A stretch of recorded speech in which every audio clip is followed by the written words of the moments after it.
Man, ये Lahore versus Quetta या पिंडीज versus Multan Sultan की बात करना तो बिल्कुल ऐसे है जैसे इंडिया वर्सेस किसी एसोसिएट नेशन के मैच से पहले बात करना, या इस मैच में क्या होने वाला है, या फिर कोई भी बड़ी टीम जैसे ऑस्ट्रेलिया हो गई, साउथ अफ्रीका हो गई, न्यूजीलैंड हो गई, या इंग्लैंड हो गई। इंग्लैंड के चलो फिर बुरे हालात चल रहे हैं, बट खैर coming to the point, it's Lahore Qalandars versus Quetta gladiators and you better know कि who is winning.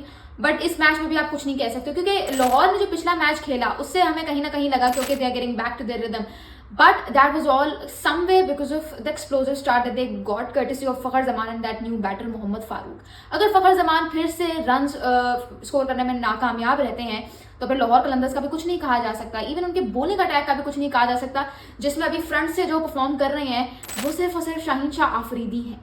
Haris Rauf ने 2 विकेट्स ली but he was expensive at the same time, so that is something to ponder over. But यहाँ पे still अगर Quetta Gladiators अपना जो है वो 9th मैच खेलेगा एंड करंटली 8 मैचेस में उनके सिर्फ 6 पॉइंट्स हैं, so they are struggling big time. जबकि जो बाकी कंपेटिटर्स हैं to play in the play off round वो हैं कराची, लाहौर और हैदराबाद किंग्समैन, और इन तीनों टीम्स के 7 मैचेस में 6 पॉइंट्स हैं, जबकि क्वेटा ग्लैडिएटर्स के 8 मैचेस खेल के 6 पॉइंट्स हैं। तो अगर ये लाहौर वाला मैच वो हार जाते हैं तो आप समझ सकते हैं कि they will be sort of virtually out of the race for playing the play off the tournament. But still Quetta gladiators का कुछ कहा नहीं जा सकता क्योंकि कराची और लाहौर दोनों वेन्यूज की जो कंडीशंस हैं वो इतनी कोई ज़्यादा क्वेटा के लिए या क्वेटा के स्पिनर्स के लिए जो है वो तब्दीली लाती हुई नजर नहीं आई।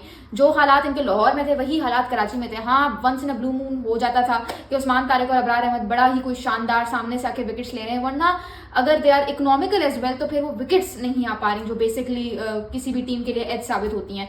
फिर you talk about Multan Sultan versus the Pindiz, you obviously know कि which team is winning. Multan Sultan 7 matches में they've got an aggregate of 10 points, 2 matches सिर्फ और सिर्फ अभी तक हारे हुए हैं, sitting at the number 2 spot in the points table, जबकि पिंडीज ने सारे मैचेस हारे हुए हैं and they are the worst team of this tournament. सबसे नीचे पिंडीज ही है, तो आपको पता ही है कि भाई कौन सी टीम जीत रही है ये वाला कॉन्टेस्ट। बट हाँ, एक मौका हो सकता है कि मुल्तान सुल्तान को तरस आ जाए and they will be like के यार चलो एक विन तुम लोगों को खैरात में दे दी।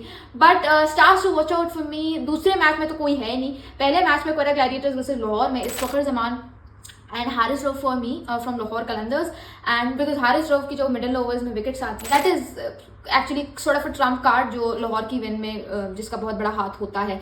And then if you talk about Quetta gladiators तो I am gonna go with the spin duo of Usman Tariq and Abrar Ahmad, क्योंकि बैटिंग में मुझे कोई अभी तक आई एम सॉरी टू से ऐसा इंस्पिरेशनल बैटर नजर नहीं आ रहा जो फ्रंट से आके या कंसिस्टेंटली रन स्कोर कर सके। हसन नवाज है but lot still depends on Abrar Ahmed and Usman Tariq, क्योंकि हसन नवाज भी अगर कर देते हैं तिलक वर्मा वाले रन जैसे तिलक वर्मा ने मुंबई इंडियंस वर्सेस जीटी में किए तो कुछ बन सकता है क्वेटा ग्लैडिएटर्स का, वरना it's something very tough. What do you guys have to say? आप लोगों की क्या predictions हैं? Do let me know in the comments below.